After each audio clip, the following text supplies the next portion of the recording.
yang diinginkan dengan rokhawah. Maka di sini di dalam bacaan jika dia sukun di Al-Qur'an au agak panjang. Dan contohnya apa yang kita lewati di pelajaran terdahulu?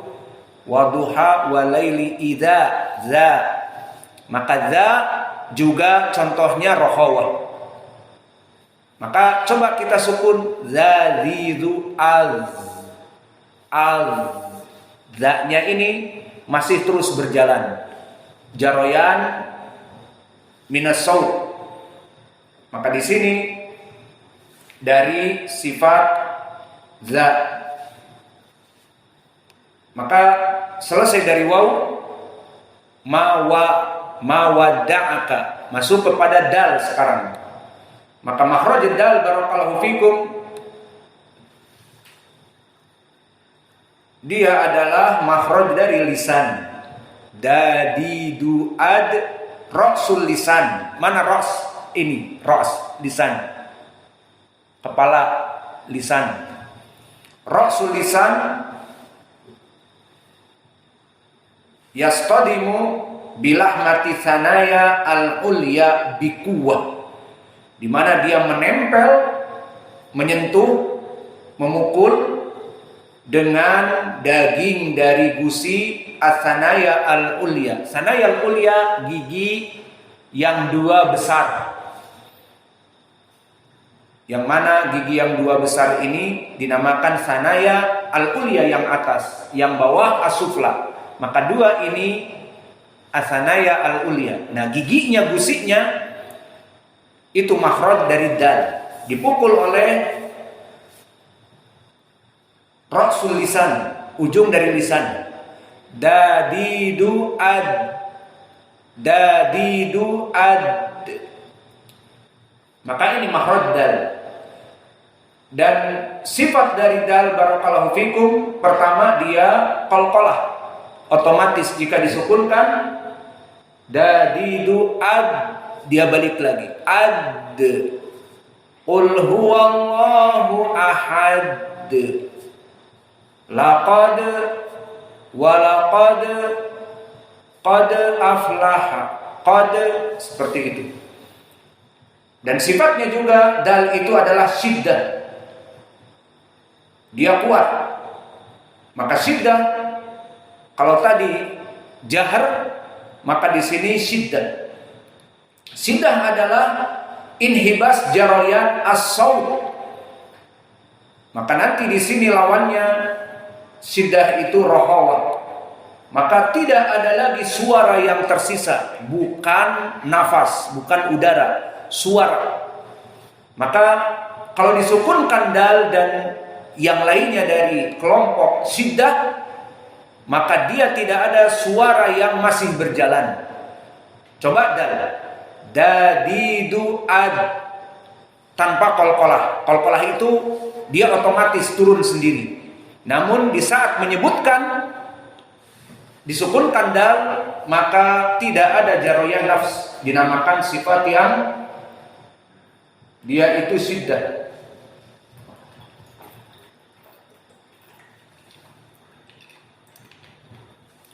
Maka kita coba dadidu ad. Maka ad tidak ada saut yang masih mengalir. Berbeda dengan tadi huruf-huruf rokhawah seperti waw, za, disukunkan waw masih ada au, dan disukunkan za masih ada iz.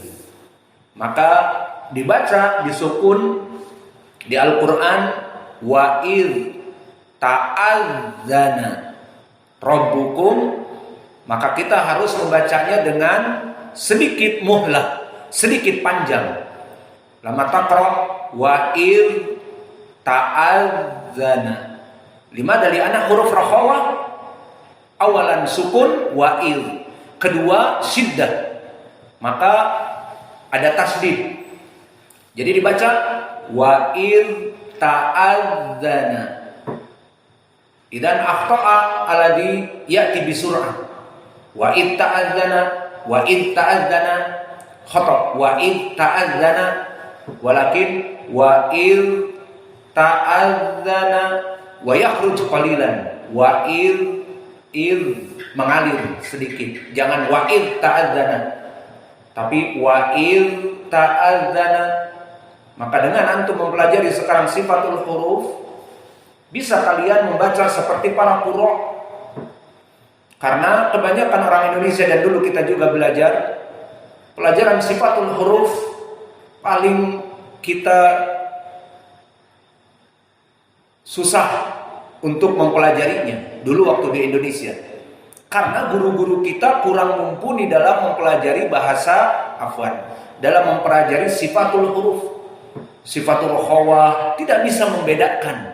Akhirnya dia juga pusing pengajar, kita pun lebih pusing yang belajar. Namun jika kalian pergi ke Yaman, hum Arab, ya'rif sifatul huruf, tentunya yang mempelajari ilmu itu. Maka kita mempelajari sifatul huruf di Yaman dengan para qurra, sekalian misalnya dengan qiraah nanti antum di sana, maka akan lebih mudah.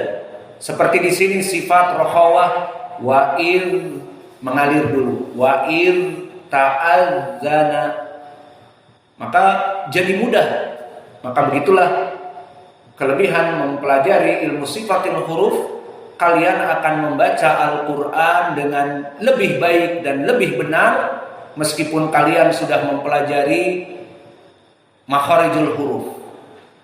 Tahu ini keluarnya di sini dan keluarnya di situ, dan mengetahui ilmu tajwid. Ini misalnya nun sakinah, ini idhar, ini idgham, ini iqlab, ini ikhfa. Kita dulu waktu di Indonesia mempelajari itu. Namun masalah sifatul huruf kita tidak mampu untuk mengambil guru yang ada. Karena kebanyakan guru-guru yang takhassus seperti qiraah seperti ini, mempunyai ilmu sifatil huruf, maka dia jarang. Akhirnya ya sudahlah, cukuplah dengan tahsin Al-Quran dari kita yang ada, lumayan makharijul huruf, kemudian dari ilmu tajwid. Namun nanti kalau kalian pergi ke Yaman atau ke Saudiyah pas libur, mengambil dari Syekh Al-Qari, ikut duduk dengan mereka sifatul huruf dan qiraah. Ambil qiraah Warsh, qiraah Al-Kisai dan sebagainya misalnya, maka lebih mudah lagi memahami karena mereka memang ahli Al-Qurra. Namun jika belajar sifatul huruf bukan kepada ahli qurra, bukan ahli qiraah dan sebagainya, susah. Namun alhamdulillah semua berusaha untuk mempelajari dirinya, menambah ilmu dan mengangkat kebodohan yang ada pada dirinya, itu lebih baik. Maka sekarang sifat dari dal, maka dia sifatnya syiddah. Dan makna syiddah di sini tidak ada dari jarayan saut, inhibas as-saut. Dan dal ini masuk kepada huruf-huruf syiddah yang 8 yang disebutkan oleh Al-Jazari, ajid, qatin, bakat. Ada 8, ajid, qatin, bakat. Kita ambil misal ajid saja, 3. Maka lihat hamzah, kita sukunkan hamzah, maka dia akan bersifat syiddah, tidak ada jaroyan saut. A, ba, ta, hamzahnya disukunkan. Ja, maka tidak ada yang tersisa seperti za, iz mengalir, waw, au, dan huruf rokhawah yang lainnya. Contoh yang lain, ajid, jim berarti aj, yang ada hanya qalqalah, dan qalqalah para ulama tidak menyebutkan jaroyan saut. Qalqalah lain, dia kembali sendiri otomatis. Aqo, aj. Namun di saat disukunkan jim, ajid, qatin, bakat, jim, aj, tidak ada inhibas saut huna, aj. Dan begitu pun dal, disukunkan dadidu, aj, Adapun sifat qalqalah tadi para ulama mengatakan ad, jadi de, hada laisa makna kharaja saut. Lakin mazal inhibas lama yaqul ad, diam dia. Maksudnya tidak ada kebocoran suara. Ajid ad, tidak ada kebocoran. Maka lawan dari syiddah likai tafham, nafham sifatul huruf bididdiha. Kita mengetahui sifatul huruf dengan lawannya. Maka lawannya dari asyiddah adalah ar-rakhawah, yang mana dia tidak kuat makhrajnya sehingga terjadi kebocoran dari suara, bukan hawa, suara. Seperti tadi ada tidak seperti ajib tadi, jim aj tidak bocor, dal aj tidak bocor. Di sini maka di saat membaca sakinah dan semua huruf rokhwah, dari sifat huruf yang benar harus agak panjang muhlah. Wa ta'adzana, tidak wa ta'adzana, tidak seperti itu. Maka selesai dari makhraj dal. Maka ucapan di malam ini ma wadda'aka, mungkin cukup dengan dal ini, lumayan telah masuk mim dan waw terulang dan dal. Karena kalau kita ambil ini semua, ma wadda'a ain wal kaf, rabbuka ra ba, mau sampai kapan kita belajar? Kita mempelajari sedikit-sedikit, karena insya Allah daurah ini akan masuk kepada berbagai surat yang lain. Maka selesai dari makharijul huruf dan sifatul huruf dari yang kita ambil ma wadda'aka ay mim, waw dan dal. Maka beralih sekarang kepada ilmu qiraah. Untuk qiraah dari ayat yang ketiga dari surat Ad-Duha, ma wadda'aka rabbuka wa ma qala.